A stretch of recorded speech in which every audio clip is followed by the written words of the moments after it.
북한이 붕괴하면 중국이 인민해방군을 즉각 파병해야 한다는 주장이 홍콩 언론에서 제기됐습니다. 중국이 대놓고 하기 어려운 얘기를 친중국 매체를 통해서 우회적으로 드러낸 것이 아니냐 이런 분석이 나오고 있는데요. 베이징의 정영환 특파원의 보도를 먼저 들으시겠습니다. 홍콩에서 발행되는 월간 잡지 경보. 이 잡지의 량거량 부편집장이 홍콩 유력 일간지 명보에 기고한 글에서 북한은 어떤 전조 없이도 갑자기 붕괴할 수 있다면서 유사시 인민해방군 3개 여단을 북한에 파병해야 한다고 주장했습니다. 한 개 여단은 영변 핵시설을 장악하는 한편 두만강 하구에서 미국과 일본의 잠수함을 차단토록 하고 또 다른 여단은 신의주에서 대규모 난민의 중국 유입을 막게 하며 나머지 여단은 텐진 및 산동반도와 가까운 전략적 요충지인 장산곳을 점령해야 한다고 제안했습니다. 북한 붕괴로 벌어질 수 있는 핵무기 유실과 난민 유입 사태, 한국군의 북진을 막아야 한다는 주장입니다. 중국은 그동안 직접 하기 어려운 메시지는 홍콩 매체를 통해 애둘러 밝혀왔는데요. 이번에도 같은 방식으로 중국의 의중을 드러낸 겁니다.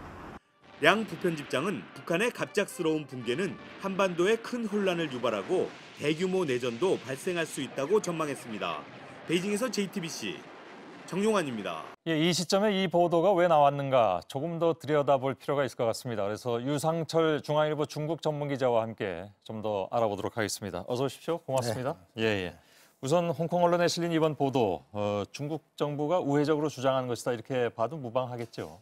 먼저 글이 실린 신문 명보나 또 글쓴이가 몸담고 있는 회사인 잡지사 경보 모두가 친중국 성향의 매체라고 볼 수가 있습니다.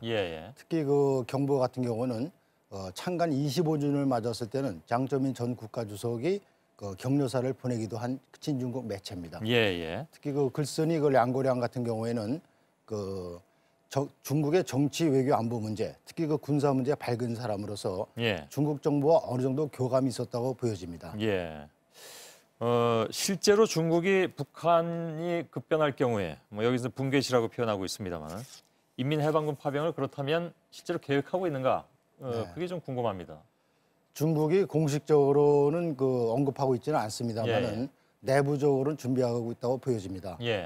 북한의 급변 사태가 발생하면은 중국 내로 많은 북한의 난민이 유입될 우려가 있고 또 북한 땅에 미군이나 또 미국과 가까운 정권이 진출할 경우 중국의 안보에 위협이 된다고 생각하기 때문에 내부적으로 준비하고 있다고 보는 게 맞습니다.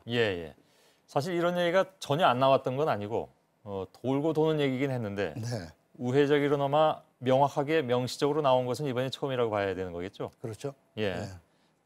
그렇다면 이 시점을 택한 이유? 국제정세하고 같이 연결시켜서 생각해봐야 되겠습니다만. 아무래도 다목적이라고 생각됩니다. 미국에 대한 경계심 표출이 가장 큽니다. 최근 미일 동맹이 강화되고 있고 여기에 한국까지 가세할 경우 한미일 삼각공조가 굳건해질 수 있다는 데 대한 중국의 우려가 드러난 것으로 보입니다. 적어도 북한 문제에 있어서는 중국이라는 국가가 존재한다는 사실을 주변 국가들에 환기시켜주는 측면이 있습니다. 또 하나는 북한에 대해서 전하는 메시지도 있다고 보여집니다. 그렇겠죠. 중국 정부가 공식적으로 북한 붕괴 우는 이런 말을 입에 올리지는 않습니다. 북한을 자극할 수 있기 때문이죠. 그렇지만 간접적으로 언론을 이용해서 이런 말을 함으로 해서 중국에 그다지 고분고분하지 않은 북한에 대해서 무언의 압력을 전하는 측면도 있다고 보여집니다. 이 보도 이후에 북한의 반응도 한번 좀 눈여겨볼 필요는 좀 있어 보이는군요. 계속해서 지켜봐야 될 것 같습니다. 알겠습니다. 오늘 도움 말씀 잘 들었습니다. 중앙일보 유상철 중국 전문기자였습니다.